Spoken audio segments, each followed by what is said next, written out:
வாரம் வாரம் பூஜை சாமான்லாம் தேய்க்கிறதே பெரிய வேலையாக இருக்குங்க. பீதாம்பரி போட்டு தேய்ச்சாலும் அந்த அளவுக்கு நமக்கு திருப்தியாக இருப்பதே இல்லை. அதற்காக அழுத்தி அழுத்தி தேய்க்க வேண்டியதாக இருக்கும். அப்படியே நம்ம தேய்ச்சாலும் சீக்கிரமாகவே அதன் பளபளப்புலாம் கொஞ்சமாக குறைய ஆரம்பிச்சிடும். வாரம் ஃபுல்லாமே அந்த பளபளப்பு தன்மையே இருக்காதுங்க. இப்போ நாம் செய்ய போகிற இந்த டிப்ஸ் உங்களுக்கு ரொம்ப பயனுள்ளதாக இருக்கும்னு நினைக்கிறேன். சரி வாங்க என்ன டிப்ஸ்னு பார்க்கலாம்.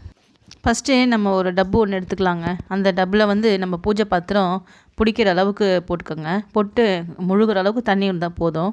அந்த அளவுக்கு தண்ணியை ஊற்றிட்டு நம்ம சும்மா தேவையான அளவுக்கு நம்ம கொஞ்சம் பேக்கிங் சோடா போட்டுக்கலாம். அது கூட கொஞ்சம் சிந்தட்டிக் வினிகரையும் கொஞ்சம் சேர்த்துக்கோங்க. பாத்திரம் கம்மியாக இருந்துச்சு அப்படின்னாக்கா கொஞ்சமாக போட்டுக்கோங்க.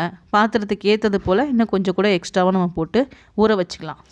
அதுக்கு முன்னே நம்ம அந்த பாத்திரத்தில் இருக்கிற எண்ணெயெல்லாம் தனியாக எடுத்துருங்க. எடுத்துட்டு அதுக்கு மேலே இருக்க குங்குமம் அது எல்லாமே நீங்கள் கொஞ்சம் எடுத்துருங்க. எடுத்துட்டு நீங்கள் போட்டு நல்லா ஊற வச்சிங்கனாக்கா அதில் இருக்கிற அந்த எண்ணெய் பிசுக்கு எல்லாமே போகும். ஒரு 1/2 hour நீங்கள் அப்படியே வச்சுடுங்க. வச்சுட்டு எடுத்து பொறுமையாக அதை பீதாம்பரி போட்டு ரொம்ப அழுத்தி தேய்க்க வேண்டாம். சும்மா சாதாரணமாக தேய்ச்சிங்கன்னா கூட உங்களுக்கு பாத்திரம் நல்லா பளபளன்னு ஆகிடும். சில பேர் இந்த ப்ரஷ் இதெல்லாம் போட்டு யூஸ் பண்ணி வளர்க்குறவங்க புதுசாக தனியாக ஒரு ப்ரஷ் வாங்கி வச்சுட்டு கொஞ்சம் பழைய பாத்திரமாக இருந்துச்சுன்னா தேய்ச்சி பார்த்திங்கன்னா நல்லா அதில் இருக்க விடாப்பிடியான கரைகள் எல்லாமே போயிடும். இதை அப்படியே தண்ணியோடு வைக்காதீங்க. வாஷ் பண்ணிவிட்டு அந்த தண்ணி எல்லாத்தையுமே துணி போட்டு நல்லா தொடச்சி வச்சிட்டிங்கன்னா நமக்கு 1 மாதம் ஃபுல்லாமே அந்த பளபளப்பு தன்மை அப்படியே இருக்கும். பூஜை பாத்திரம் பொதுவாக பார்த்திங்கன்னா நம்ம விளக்கேற்றும் பொழுது அந்த திரி பட்டவுடனே நமக்கு கொஞ்சம் கருப்படையும்.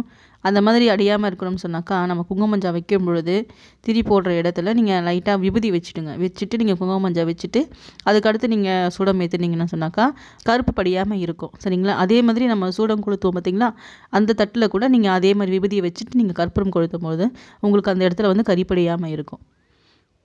இந்த டிப்ஸ் உங்களுக்கு ஒரு பயனுள்ளதாக இருக்கும்னு நினைக்கிறேன். அடுத்த டிப்ஸில் நான் உங்களை சந்திக்கிறேன். நன்றி, வணக்கம்.